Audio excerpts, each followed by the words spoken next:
무더운 여름날 밤 서울의 한 대학생인 지수는 여름 방학을 집에서 보내고 있었다. 부모님은 해외여행을 떠나고 동생은 별장에 놀러가서 지수는 집에 홀로 남아 있었다. 그녀는 혼자 있는 게 조금 무서웠지만 그간 밀린 드라마와 영화를 몰아볼 수 있다는 생각에 설레기도 했다. 그날 밤 지수는 밤늦게까지 방에 틀어박혀 컴퓨터를 하고 있었다. 바깥은 여름답지 않게 갑작스레 굵은 빗줄기가 내리고 있었다.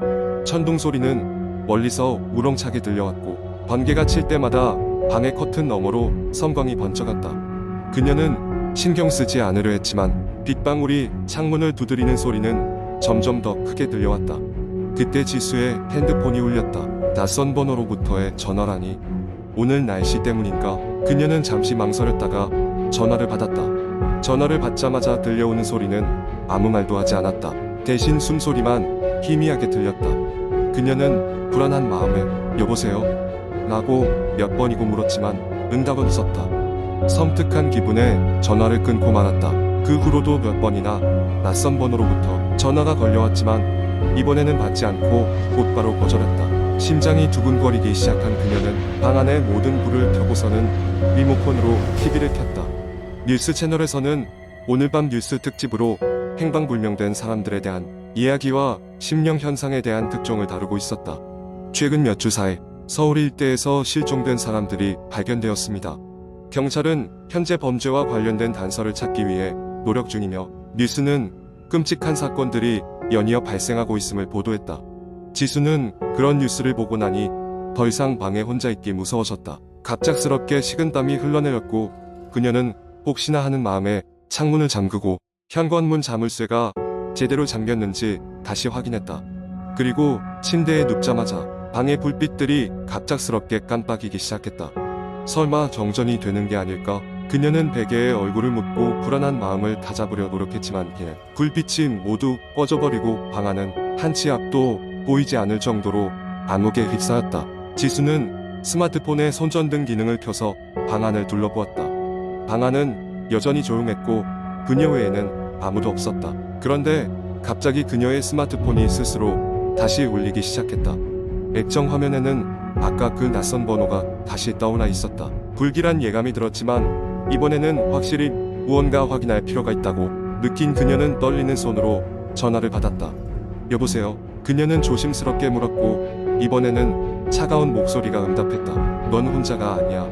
지수는 그 말을 듣자마자 전화를 끊고 공포에 휩싸였다.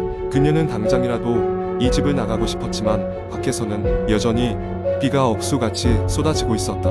가슴이 심하게 뛰고 있었고 온몸이 떨려왔다. 그녀는 겁에 질려 방의 구석으로 몸을 움츠렸다. 그러던 그때 복도에서 발자국 소리가 들리기 시작했다. 누군가가 느릿느릿 그러나 확실하게 그녀의 방으로 다가오고 있었다.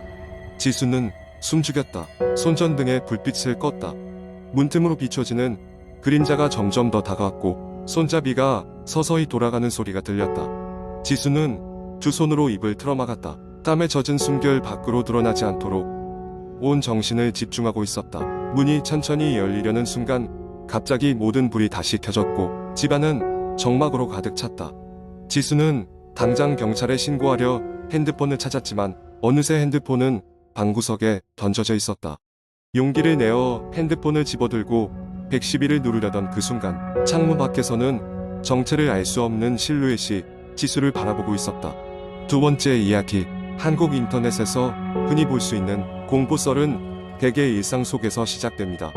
밤늦게까지 공부를 하거나 일 때문에 늦게 귀가하는 주인공이 등장합니다. 이제 이 공포썰을 시작해보겠습니다. 나는 서울의 한 대학에 다니는 평범한 대학생이다. 요즘 기말고사 준비로 학교 도서관에서 밤늦게까지 공부를 하고 있던 어느 날 예상치 못한 공포 경험을 하게 되었다. 그날은 하루 종일 날씨가 흐리고 비가 와서 그런지 도서관에는 평소보다 사람이 적었다. 나는 오후 2시부터 자리를 잡고 앉아 스터디 플랜을 세운 후 공부를 시작했다. 시간이 지나자 주변은 조용해졌고 나 역시 집중력이 흐트러지지 않도록 애쓰고 있었다. 시간이 흘러 자정이 다 되어가던 무렵 문득 화장실에 가고 싶어졌다. 도서관은 층마다 화장실이 있었지만 그 어떤 화장실도 어둡고 음산한 분위기를 가지고 있었다. 나는 더 이상 참을 수 없어 노트를 덮고 일어섰다. 복도를 따라 걸어가면서 문득 뒤를 돌아봤을 때 어딘가 모르게 등골이 서늘해졌다. 아무도 없는 줄 알았던 복도 끝에서 누군가가 나를 지켜보고 있었기 때문이다. 그 모습은 너무나 흐릿해서 순간적으로 내 착각이 아닐까 싶었지만 다시 자세히 보니 누군가의 그림자가 드리워져 있었다. 착각이라고 생각하며 화장실로 들어갔다. 그곳 역시 불빛이 희미해서 기분이 좋지 않았다. 용물을 다 붓고 손을 씻으며 거울을 봤을 때 내 뒤로 누군가가 스쳐 지나가는 듯한 그림자가 포착되었다. 놀라서 뒤를 돌아봤지만 아무도 없었다. 그 순간 오싹한 기분이 온몸을 휘감았다. 서둘러 화장실은 나와 도서관으로 돌아갈 때까지도 계속 누군가의 시선이 느껴졌다. 자리로 돌아와 내 물건을 챙기고 집에 가려고 할 때였다. 책상 위에 있던 내 노트가 이상했다. 분명 내가 덮어두었던 노트 페이지가 다른 곳으로 바뀌어 있었던 것이다. 더 이상 여기에 있을 수 없겠다는 생각에 나는 서둘러 도서관을 나왔다. 밖은 여전히 비가 내리고 있었다. 우산을 펼쳐 들고 버스 정류장을 향해 빠르게 걸음을 옮기는데 뒤에서 발소리가 들리기 시작했다. 누군가 비슷한 속도로 나를 뒤쫓고 있는 것이다. 거리가 점점 가까워지고 있어서 등을 돌리지 않은 채 속도를 더욱 올렸다. 버스 정류장에 도착해서야 걸음을 멈출 수 있었다. 뒤를 돌아보니 아무도 없었다. 내 착각이었던 걸까 아니면 실제로 누군가 따라왔던 것일까? 다행히 버스가 곧 도착했고 버스 안에서 안도의 한숨을 내쉴 수 있었다. 하지만 집에 도착해서 방으로 들어섰을 때 나는 또 한 번 소름이 끼쳤다. 책상 위에 두고 간 줄 알았던 내 노트가 내 책상 위에 놓여져 있었던 것이다. 분명히 도서관에서 가방에 넣지 않았다는 사실을 기억하고 있었기에 이건 설명할 수 없는 일이었다.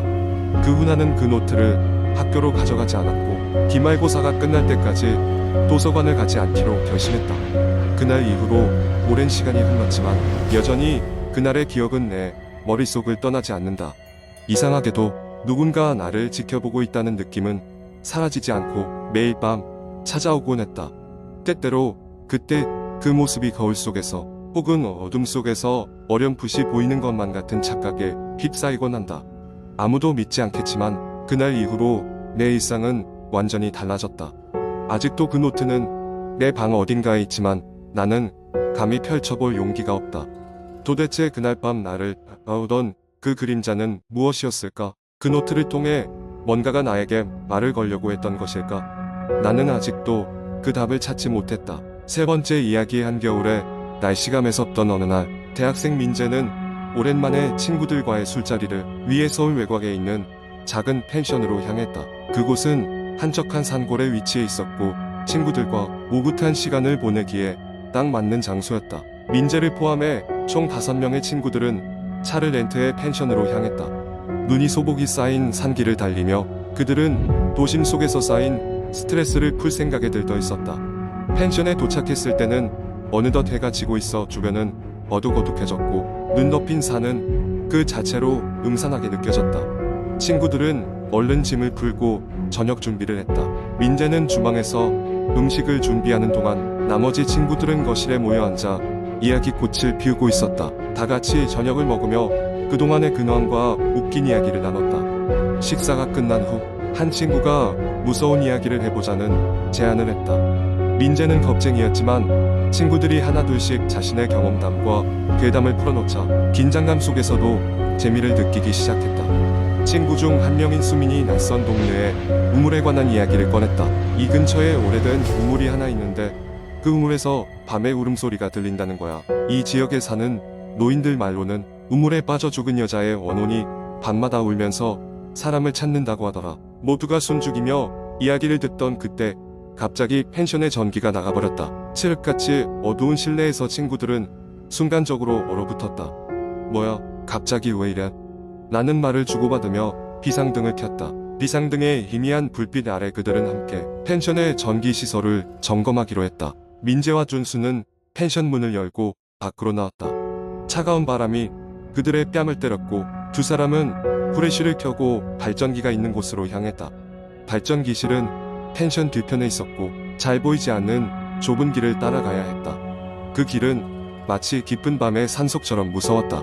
발전기실에 도착했을 때 민재는 무언가 이상함을 느꼈다. 발전기 옆에는 오래된 우물이 하나 있었고 수민이 이야기한 그 우물이란 생각이 스쳤다. 물이 고여있는 검은 구멍에서 무언가 헤엄치는 듯한 소리마저 들려왔다.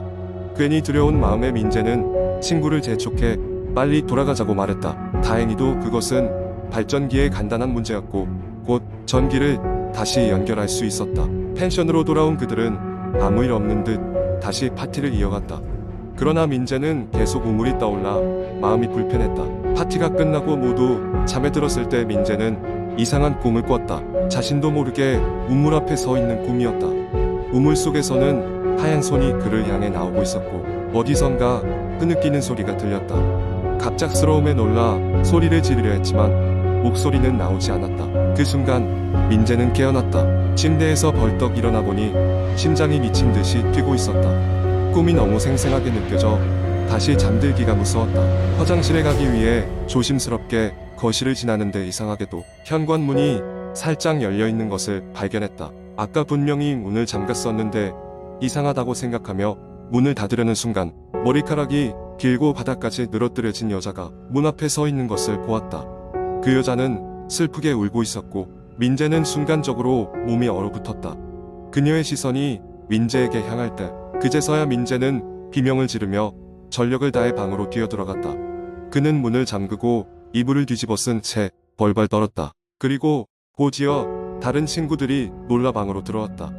민재는 방금 일어난 일을 토해냈듯 이야기했다. 친구들은 처음엔 장난이라 생각했지만 민재의 진지한 태도에 밖으로 나가 주변을 살폈다. 그러나 그곳엔 아무도 없었고 집 주변엔 발자국 하나 없다는 걸 확인할 수 있었다. 그 밤 이후로 민재는 그 이야기를 친구들에게 다시 꺼내지 않았다. 펜션에서 돌아온 후에도 한동안 악몽에 시달렸지만 다행히도 시간이 지나자 차츰 잊혀졌다. 이 일이 있은 후 얼마 지나지 않아 펜션은 그 일대의 개발로 사라졌고 민재는 그 일을 먼 기억 속에 묻어두려 했다. 그러나 그날의 꿈과 현관 앞의 여자는 민재의 마음속 깊이 자리 잡고 있었다. 과연 그녀는 누구였고 무엇을 원했던 것일까? 시간이 지나도 알 수 없는 의문만이 남았다.